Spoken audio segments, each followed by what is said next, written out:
김민하 기자 어서 오세요. 안녕하세요. 첫 번째 항목은요. 민생투쟁 대장정 마지막 날입니다.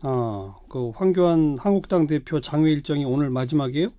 그렇습니다. 오늘 오전에 경기도 평택항을 방문해서 수도권 미세먼지 실태 점검을 했고요. 그다음에 수원에서 공공임대주택 아파트 주민들을 만나서 부동산 대책에 대해서 얘기를 했습니다.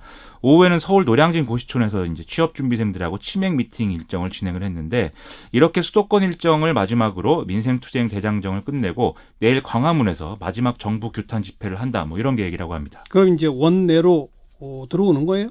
일단 황교안 대표는 민생투쟁 대장정을 일단 마친다 이렇게 얘기를 하고 있는데요. 일정 기간 준비를 한 후에는 시즌2에 돌입할 수도 있다 이런 얘기입니다. 아하. 그래서 이 준비 기간이라고 하는 그 기간 동안에 뭔가 협의가 잘 돼서 뭐 원내 일정이 정상화될 수 있는 계기가 마련이 되느냐 여기에 따라서 이후 상황은 달라질 수 있을 것 같은데요.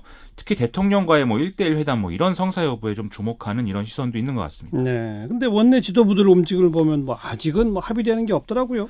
그렇습니다. 이 그 호프 미팅 이후에 22일에 더불어민주당 의원총회에서 자유한국당이 요구하는 패스트트랙 지정에 대한 사과 및 국회 선진화법 위반 관련 고소고발 철회 이런 요구를 수용을 안 하는 걸로 이제 결론을 내린 상황인데 그게 이제 계속 이어지고 있는 것 같고요. 그래서 오늘 나경원 자유한국당 원내대표는 청와대와 여당이 이인영 원내대표의 협상 자율권을 훼손하고 있다라는 비판을 또 내놓기도 했습니다. 그나저나 황교안 대표의 장외투쟁 이제 좀 평가를 해봅시다. 먼저 전통적 지지층 결집을 겨냥한 메시지를 지속적으로 내놓으면서 당과 지지층의 여론을 좀 더 안정화시켰다 이런 평가가 가능할 것 같고요. 예. 또 제1야당의 대표이면서 차기 대권 주자라는 자신의 정체성을 또 분명히 하는 그런 효과도 거두었다 이렇게 말할 수가 있겠습니다. 예. 하지만 중도층 확장 가능성을 보여주는 그런 과제에 있어서는 좀 한계를 드러낸 것 같고요. 그렇죠. 이건 이제 날을 거듭할수록 발언의 수위가 올라갔다는 점하고 또 몇몇 사건 때문에 구설에 올랐다는 점 이런 것들이 좀 작용을 하는 것 같습니다. 구설에 오른 첫 번째가 종교 관련이죠.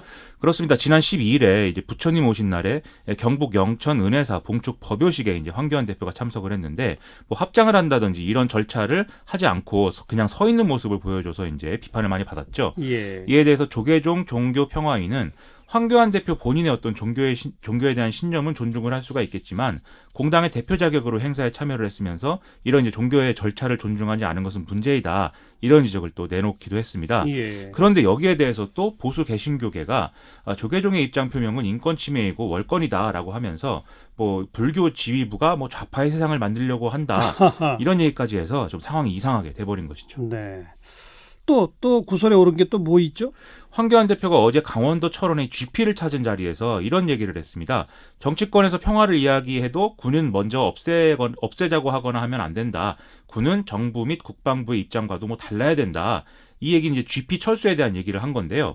그런데 이 말대로 하면 군에 대한 어떤 문민 통제 원칙 이런 것들을 부정한 것처럼 또 들릴 수가 있다는 거죠.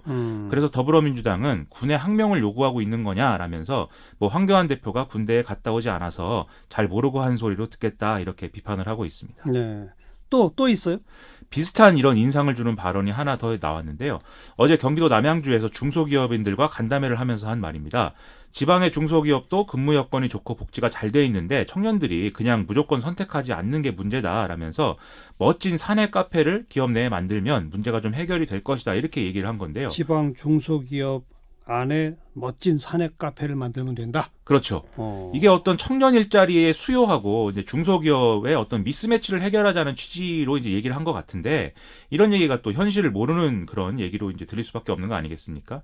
그 외에도 이제 경제와 관련해서 뭐 가짜 뉴스를 유포한다 이런 비판도 나온 바가 있고 해서 어떤 가짜 뉴스요? 예를 들면 탈원전과 관련된 얘기라든지 그다음에 최근에 여러 가지 지표를 가지고 큰 경제 위기가 닥쳤다고 이제 얘기를 한다든지 국가 채무가 우리가 감당할 수 없을 정도로 문재인 정부의 어떤 기간 동안 급격하게 증가했다. 이런 것들은 가짜뉴스라는 언론의 뭐 이런 지적도 있고 해서 여러모로 좀 문제적인 장면을 남기는 그런 일정들이 됐던 것 같습니다.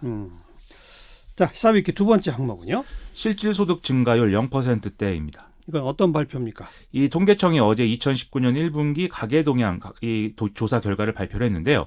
올 1분기 전국 2인 이상 가구의 월 평균 소득 482만 6천 원으로 전년 동분기보다 6만 3천 원 증가한 데 그쳤다라는 이제 내용이었습니다. 이것은 2017년 2분기 0.9% 증가 이후에 가장 낮은 수준인 것인데요.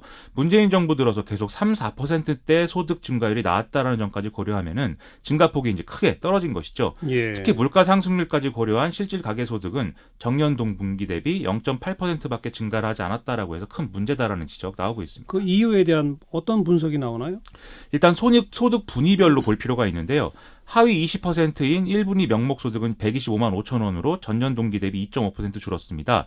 이 중에 근로소득이 전년 동분기보다 14.5% 감소해서 40만 4,400원으로 나타나서 크게 줄었는데요.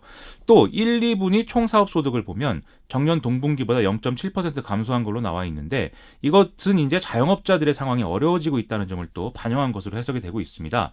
다만 정부의 어떤 정책적 지원 등에 의한 부분이 포함되어 있는 이전 소득의 경우에는 전년보다 좀 늘어난 걸로 보이는데요. 예. 이 1분위 가구의 평균 나이가 63세를 넘는 걸로 나오기 때문에 결국 이제 노인 일자리 확대라든지 기초연금 인상이 좀 추가 하락은 막았다 이런 평가가 가능한 그런 대목입니다. 그 1, 2분이 저소득층 얘기고 그렇습니다. 고소득층은 어때요? 이 고소득층의 소득도 줄었다라는 점에서 이런 결과가 나온 원인이 되겠는데요. 상위 20%인 5분위 근로소득은 741만 900원으로 전년 동분기보다 3.1% 감소했습니다.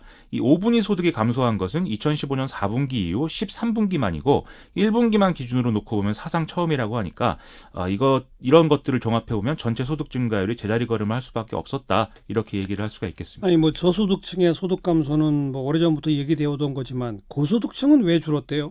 가장 큰 이유는 지난해 기업체의 어떤 상여금 지급 액수가 전년도보다 줄어들었다. 이 영향으로 지금 보이는데요. 이 상여금이라는 게 기업 실적에 따라 지급되는 것이니까 결국 경기 상황에 따른 기업 실적 악화가 원인이 됐다라는 분석도 나오고 있습니다. 그렇군요. 다만 지난해 1분기에 이 기업들의 상여금 지급이 몰렸다는 점도 있기 때문에 일종의 기저효과로 봐야 된다. 이런 설명도 한쪽에서는 나오는데요. 그래서 이 결과를 종합해서 이 소득 불평등이 뭐 개선된 어떤 효과도 있다. 이렇게 얘기하는 시각도 있는데 반대로 전체 가구의 소득 하향 평준화 현상이 드러난 거 아니냐 이런 해석도 나오고 있어서 좀 얘기가 분분한 상황입니다. 여기까지 수고하셨습니다. 고맙습니다. 김민아 기자였어요.